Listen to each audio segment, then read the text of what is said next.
अच्छा देखो, अब यहाँ पे मेरे पास क्वेश्चन है, ठीक है। रेट ऑफ रिएक्शन का ना, ठीक है, रिएक्शन काइनेटिक्स का। देखो यहाँ पे मुझे बोल क्या रहा है। वो बोल रहा है कि भाई the reaction between hydrogen peroxide H2O2 and iodide ions take place in acidic condition. ठीक है, ये मेरे पास है रिएक्शन एसिडिक कंडीशन में। The rate of this reaction can be found by measuring the time taken for a given amount of iodine to form. यानी कि इस तरीके से फाइंड आउट कर सकते हैं कितने टाइम में मेरा आयोडीन फॉर्म हो रहा है, ठीक है। This is done by adding a known amount of sodium thiosulfate as sorry sodium thiosulfate नहीं thiosulfate ions H2O3 2 minus the following and allowing the I to form in reaction 1 to react with the thiosulfate ion, ठीक है। तो जो उसमें iodine बना है वो react कर जाए किसके साथ, thiosulfate ion के साथ, ठीक है। After thiosulfate ion all have reacted in reaction 2, any further I to form in the reaction 1 can be detected using an indicator, ठीक है। अब अगर कोई फर्दर I2 जो है वो बच गया है, जबकि पूरा H2O3 2 माइनस पूरा रिएक्ट कर गया, और जब कोई फर्दर I2 कुछ वो बच गया जो रिएक्शन 1 में वो बना था, तो वो हम इंडिकेटर के जरिए डिटेक्ट कर सकते हैं।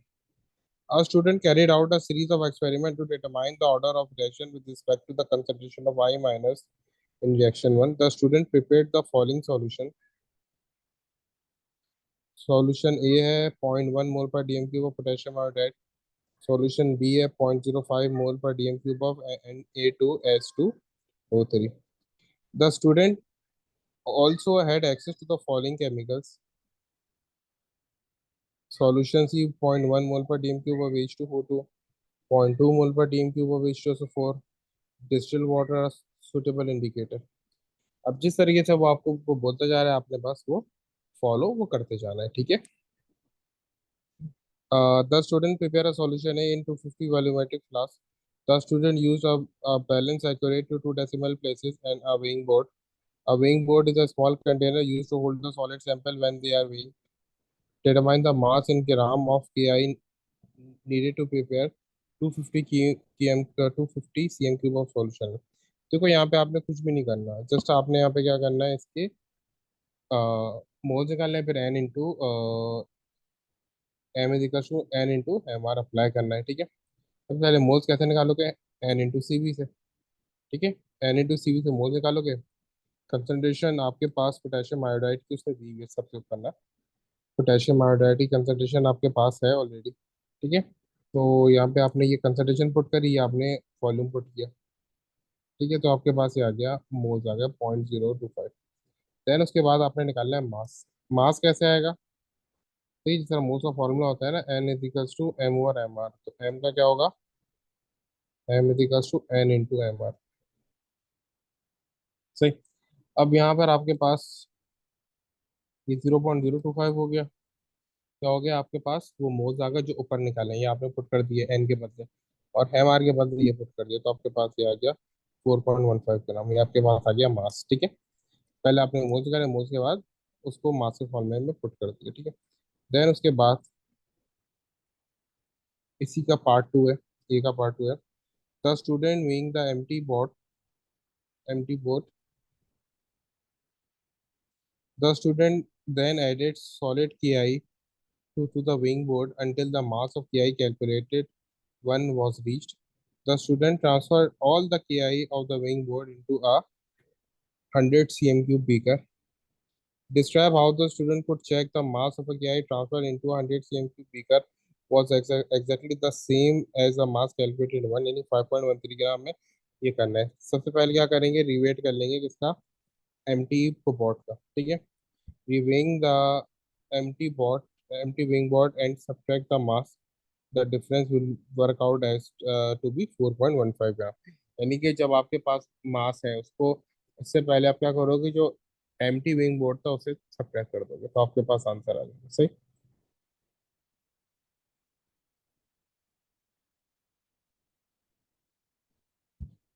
फिर उसके बाद बोल रहे हैं कि भाई द स्टूडेंट डिजोल्व द के आई इन 100 cm beaker in the distilled water and transfer the solution form in the 250 cm volumetric flask. Student क्या कर रहा है, द स्टूडेंट डिजोल्व, स्टूडेंट ने के आई को डिजोल्व कर दिया 100 cm beaker in a distilled water, उसमें 100 cm डिस्टिल्ड वाटर था, and transfer the solution into, अब जो सॉल्यूशन है उसको ट्रांसफर कर रहा है 250 cm के अंदर, 250 cm वॉल्यूमेट्रिक फ्लास्क के अंदर। Distilled water was added to the volumetric flask until the volume of a solution was exactly 250 cm cube। ठीक है, पहले उसने क्या किया, किया को डिस्टिल वाटर में डिजोल्व किया 100 cm क्यूब में, देन 100 cm क्यूब उसने वॉल्यूमेट्रिक फ्लास्क में फिर ट्रांसफर कर दिया। अब वो पूरा 250 cm क्यूब तक वो पूरा कर रहा है वॉल्यूमेट्रिक फ्लास्क को। ठीक है, by potter. Care was taken to avoid the parallax error। Describe how the student should transfer all the KI from the beaker into a 250 cm cube volumetric flask। How the student should fill the volumetric flask exactly up to 250 cm cube mark। ठीक है, देखो सबसे पहले क्या करना है कि आपने सबसे पहले पूरा सॉल्यूशन किया ही नहीं गया, इसलिए क्या करना है, the student should stir the mixture to make sure that all the potassium iodide dissolve and then transfer to the volumetric flask. सही है, आपने ये मेक श्योर करना है कि भाई वो प्रॉपरली क्या ही डिसॉल्व है या नहीं है। फिर आपने जो है के के सॉल्यूशन को ट्रांसफर कर देना वॉल्यूमेट्रिक फ्लास्क में। फिर आपने क्या करना है, उसको रिंस करना है। ये जो वॉशिंग होगी पीकर की, उसको वॉल्यूमेट्रिक फ्लास्क में डाल देना है। He should rinse the beaker and stirrer and add their washing to the volumetric flask too. ठीक है, फिर उसके को बात का क्या करना है, अच्छा जो आखिरी पॉइंट है ना कि how student should fill the volumetric flask exactly to the 250 cm cube mark. इसके लिए आपने क्या करना है कि 250 cm क्यूब से थोड़ा थोड़ा थोड़ा पहले को रखना है, उसके नियर 250 cm क्यूब को करना है, ताकि बाद में जो भी आपको 250 cm क्यूब से रह जाए ना, उसको ड्रॉप बाय ड्रॉप आपने वो ऐड कराना है। He should add distilled water and when nearing 250 cm cube should use a dropper to add a distilled water drop wise. ठीक है, फिर उसके बाद पार्ट बी है इसका। पार्ट बी में वो हमें बोला है the student rinse a buret with the solution है before filling with a solution है, explain why this improves the accuracy of the result।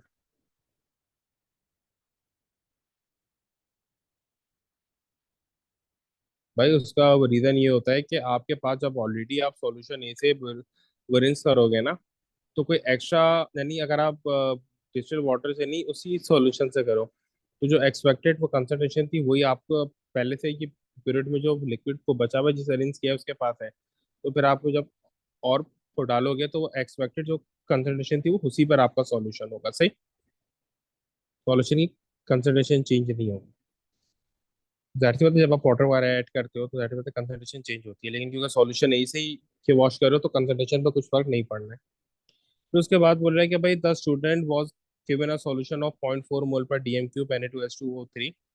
Determine the volume in cm cube of the solution that should be add to the 100 cm cube volumetric flask to prepare 100 cm cube of solution B. Give your answer to the two decimal places. ठीक है, अब वो बोल के आ रहा है कि the student was given with a solution of 0.4 mole पर डीएम क्यूब ऑफ Na2S2, यानी कि मैं थायोसल्फेट आया था ना, मैंने शुरू में जिक्र भी किया था सोडियम थायोसल्फेट का, तो ये मेजरली सोडियम थायोसल्फेट यूज करते हैं। हमें जो सॉल्यूशन है, स्टूडेंट को सॉल्यूशन को गिवन है उसकी वो कंसंट्रेशन है 0.4 डीएम क्यूब मोल पर डीएम क्यूब ना। वो बोले determine the volume in cm cube of this solution, जो ये सॉल्यूशन उसका वॉल्यूम बताओ कितना चाहिए, that should be headed to 100 cm cube volumetric flask to prepare 100 cm cube of a solution B. यानी कितना वॉल्यूम हमें इसमें ऐड करना पड़ेगा। सही, तो उसके लिए तो सीधी सी बात है, C1V1 is equal to C2V2 वाला रूल आप अप्लाई करोगे। ठीक है, देखो पीछे आपको इसकी वो कंसंट्रेशन को दी हुई है, अगर आप पीछे आओगे तो we are provided with the concentration ना, कितनी दी गई है 0.05। अब आपने इस 0.05 से कितने वाला प्रिपेयर करना है, जिसकी कंसंट्रेशन 0.4 मोल पर डीएम क्यूब है।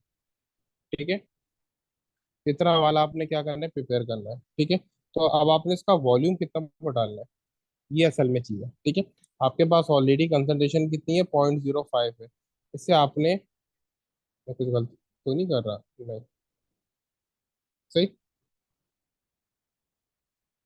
तो जो 0.04 बनाना है ना, देखो आपके पास ऑलरेडी ये है, इतना आपके पास कंसंट्रेशन है। उससे इतनी कंसंट्रेशन वाला बनाना है, ठीक है। तो कितना वॉल्यूम आपको यहाँ पर ऐड करना पड़ेगा, ठीक है, कि 100 cm³ का सॉल्यूशन को बन जाएगा, ठीक है। तो आप क्या करोगे, N × CV वाला अप्लाई करोगे, क्योंकि मोल तो सेम रहेंगे। तो यहाँ पे हमने क्या किया, C1V1 × C2V2। अब यहाँ पे C1 मेरे पास क्या है, C1, आप कोई भी C1 या C2 कुछ भी ले सकते हो, ठीक है। अब मुझे इतने का वो बताना है कि भाई मुझे इतने का सॉल्यूशन, इतनी कंसंट्रेशन का सॉल्यूशन Na2H2 उतने मेरे पास गिवन है। ये मुझे बताना है कि इसका कितना वॉल्यूम मैंने कंज्यूम करना है, जबकि मेरे पास जो है इसकी ये कंसंट्रेशन तो गिवन थी और इतना वॉल्यूम मुझे बनाना है, तो उसमें कितना मुझे और ऐड करना पड़ेगा, ठीक है। मतलब क्या है, देखो अगर मैं तो आप लोग दोबारा से को बताऊँ ना, वो बोल रहे determine the volume in cm³ of this solution that should be at 200 cm³ volumetric flask to prepare 100 cm³ of solution B, ठीक है। तो ये इतना ऑलरेडी आपके पास है, तो आपने कितना अमाउंट इसमें ऐड करना है कि सॉल्यूशन बी बन जाए जो 100 cm³ का हो, ठीक है। तो जो सॉल्यूशन बी में आपके पास तो कंसंट्रेशन थी Na2H2O3 की, वो कितनी है, 0.05। सॉल्यूशन बी का ये वॉल्यूम कितना है, 100 cm³, ठीक है। अब दोनों के मोल तो सेम ऐसे ही है, क्योंकि आप यही वाला तो ट्रांसफर करोगे जो आप वो बनाओगे 100 cm³ वाला, तो मोल तो सेम रहेंगे। तो C1V1 = C2V2 अप्लाई कर दिया। अब यहाँ पर आपने कितनी तो कंसंट्रेशन वाला को बनाना है, 0.4 मोल/dm³, और वॉल्यूम आपको बताना है। तो सीधा आप यहाँ से क्या करोगे, वॉल्यूम बस वो निकाल लोगे। वॉल्यूम आपके पास कितना आ रहा है, 12.5 cm³ से। देन उसके बाद इसका पार्ट डी है। अब वो आपको बोल रहे हैं कि भाई experiment 1 was carried out using a series of steps. Step 1. The student used a measuring cylinder to measure 25 cm³ of 0.2 mol/dm³ of H2SO4. This transferred to the colonical flask. Step 2 क्या, the student added 20 cm³ of the distilled water to the burette, from the burette to the colonical flask, ठीक है। आपने सबसे पहले क्या किया, H2SO4 आपने मेजिंग cylinder से 25 cm³ को मेजर किया और 0.0 मोल/dm³ H2SO4, और वो आपने ट्रांसफर कर दिया किसमें, कॉलोनिकल फ्लास्क में। देन आपने 20 cm³ डिस्टिल वाटर भी कॉलोनिकल फ्लास्क में ट्रांसफर कर दिया, ठीक है। फिर उसके बाद बोल रहा है the student add 5 cm³ of solution A from the burette to the conical flask. The student added 5 cm³ of solution B from the burette to the conical flask. Solution A भी इसने ले लिया और सॉल्यूशन बी भी उसने आपसे लेके कॉलोनिकल flask में ऐड कर दिया। द स्टूडेंट ऐड, अब यहाँ पे दिया हुआ है ना कि सॉल्यूशन ए आपके पास क्या था, पोटेशियम आयोडाइड था, जिसकी कंसंट्रेशन आपको ये गिवन थी ऊपर, ठीक है। सॉल्यूशन ए, सॉल्यूशन बी, ये कंसंट्रेशन वगैरह आपको सब गिवन है। सॉल्यूशन ए ये रहा, ठीक है, और सॉल्यूशन बी ये रहा, ठीक है। तो यहाँ पर ये ऑलरेडी वो मेंशन है, ठीक है, सॉल्यूशन बी के। फिर उसके बाद बोला कि the student add 1 cm³ of indicator from a tight pipette to the conical flask. 1 cm³ उसने इंडिकेटर जो है वो ऐड कर दे conical flask with help of indicator. The student use a burette to add 10 cm³ of solution C into a small beaker. The content of the beaker were added to the colonical flask, and a stop clock was started immediately. The stop clock was stopped when the I2 form caused the indicator to change the color. In experiment number 2 to 6, the student repeats 1 to 6 by using the volumes of distilled water in a solution given in the table, ठीक है। अब ये उसने आपको को दिया हुआ है कि वो चेंज यहाँ पे क्या कर रहा है, अगर आप देखो तो डिस्टिल्ड वाटर और सॉल्यूशन ए चेंज कर रहा है बस। डिस्टिल वाटर का वॉल्यूम और सॉल्यूशन ए का वॉल्यूम, नॉर्मली क्या होता है, ओवरऑल वॉल्यूम आपको सेम रखना पड़ता है, आप सेम ही रखते हो, ठीक है। तो इस वजह से ये दोनों चेंज हो रहे हैं। बाकी H2SO4 का ये वॉल्यूम वो 25 cm³ आप ले रहे हो, ठीक है। वॉल्यूम बी भी आप सेम ले रहे हो, और जो इंडिकेटर है उसका भी वॉल्यूम आप सेम ले रहे हो, ठीक है। और फिर उसके बाद ही कलर्स आ रहे हैं कि इतने टाइम में कलर चेंज हो रहा है, ट्रायल 1 में इतने में हो रहा है, ट्रायल 2 में इतने में हो रहा है। जैसी बात है, थोड़ा बहुत 19-20 का फर्क तो ट्रायल 1 और ट्रायल 2 में आएगा ही, ठीक है। अच्छा, उसके बाद वो बोल रहे हैं कि in the experiment 3, in experiment 3, trial 2, the indicator changed the color as shown as the student added solution C to the colloidal flask. No results were recorded in experiment 3 for trial 2. Suggest which steps the student did not carry out. देखो जाहिर सी बात है, जब उसने फौरन से ही reaction कर लिया ना, यानी उसने सोडियम थायोसल्फेट तो ऐड ही नहीं किया ना, ऊपर यही था ना कि यहाँ पर उसने बात बोली थी, हमने सबसे ऊपर एक बात पढ़ी थी कि ये वाला पॉइंट दोबारा से पढ़ो जिसको मैं भी बॉक्स में पढ़ रहा हूँ, ये वाला पॉइंट। ठीक है, क्या बोल रहा है दोबारा से पढ़ते हैं। After S2O3 ions all have reacted in reaction to any further I2 form in the reaction 1 can be detected using a indicator। अगर आप सोडियम थायोसल्फेट यानी थायोसल्फेट आयन नहीं भी डालोगे ना, तो फौरन ही इंडिकेटर अपना कलर शो कर देगा। जब तक सोडियम थायोसल्फेट सॉल्यूशन में रहेगा तो वो पोटेशियम सॉरी वो हायोडीन से रिएक्शन करता रहेगा और उसको आई माइनस में चेंज करता रहेगा। वंस आपका थायोसल्फेट खत्म हो गया, अब क्या होगा, अब वो इंडिकेटर अपना काम करेगा और वो कलर चेंज कर देगा ड्यू टू हायोडीन। सही। तो जब मैं थायोसल्फेट आयन ऐड ही नहीं करूंगा तो भाई वो कौन सा वो रिएक्शन होगा, तो फौरन ही वो कलर चेंज हो जाएगा। ठीक है, तो इसी वजह से यहाँ पे he forgot to add Na2CO3 in step 4। ठीक है, फिर देन उसके बाद वो बोले कि suggest why the result shown in the table could be consider as reliable. जो रिपीटेड ये वैल्यूज है ना, 112 112 2, ये ज्यादातर ऑलमोस्ट सेम है या तो बहुत ज्यादा एक दूसरे के वो करीब है, इसलिए ये हमारे पास रिजल्ट के रिलायबल है। ठीक है, the repeated times are close to one another, एक दूसरे के बिल्कुल बराबर है। ठीक है, देन उसके बाद है,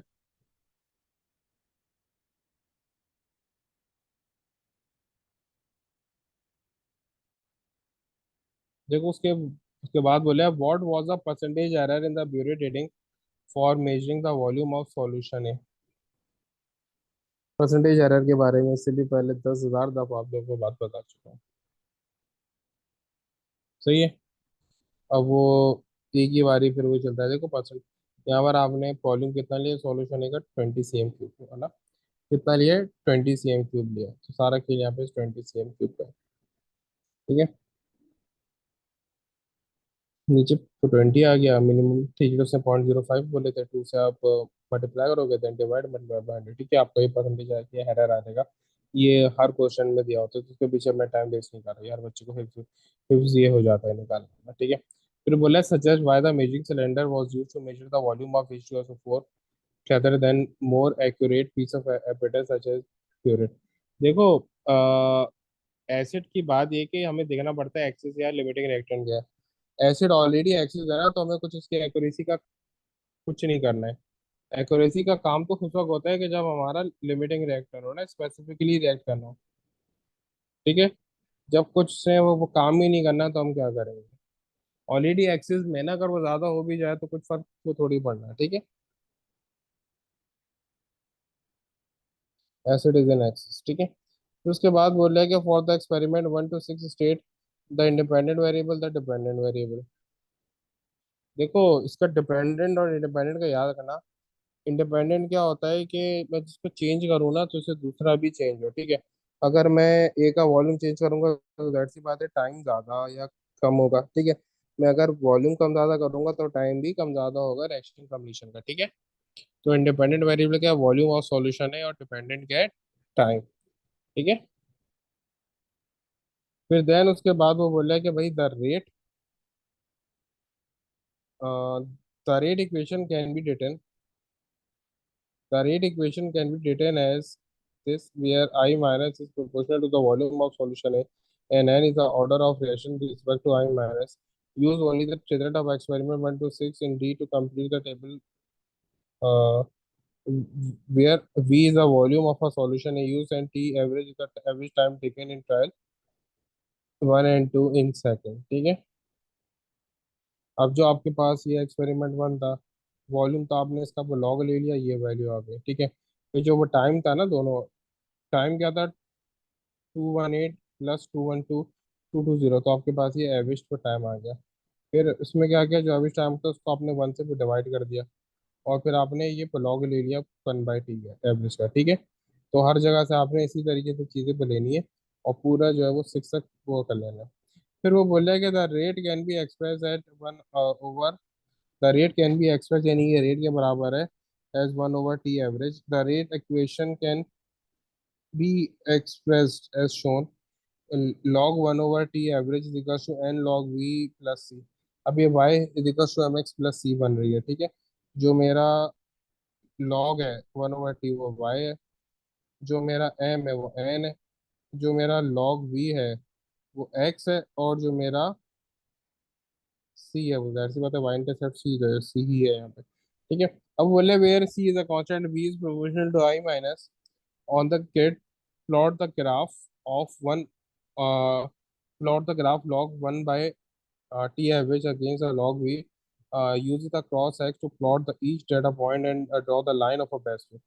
अब ये आपने पूरे जो आपके पास केबिन थे ना, क्या log 1/t और log v, इनका आपने ग्राफ बना दिया।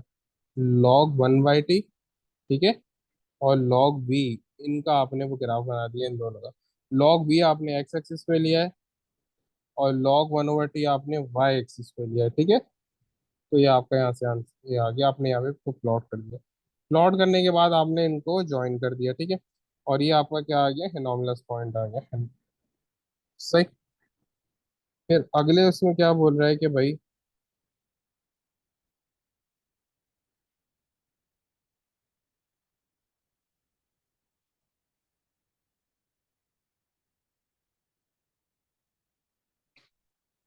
use your graph to determine that the gradient of a line of a best fit state the coordinates of both points you used in your calculation, give the gradient to three significant figures, determine the order of relation with respect to I minus।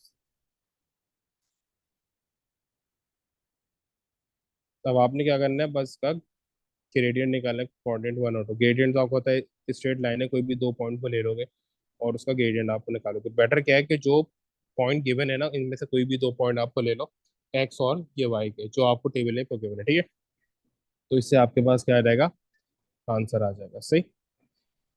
Gradient क्या आ रहा है, one के आसपास आ रहा है, तो आपका order क्या है, वन, ठीक है। तो इस तरीके से आपने पूरा करना है, ठीक है।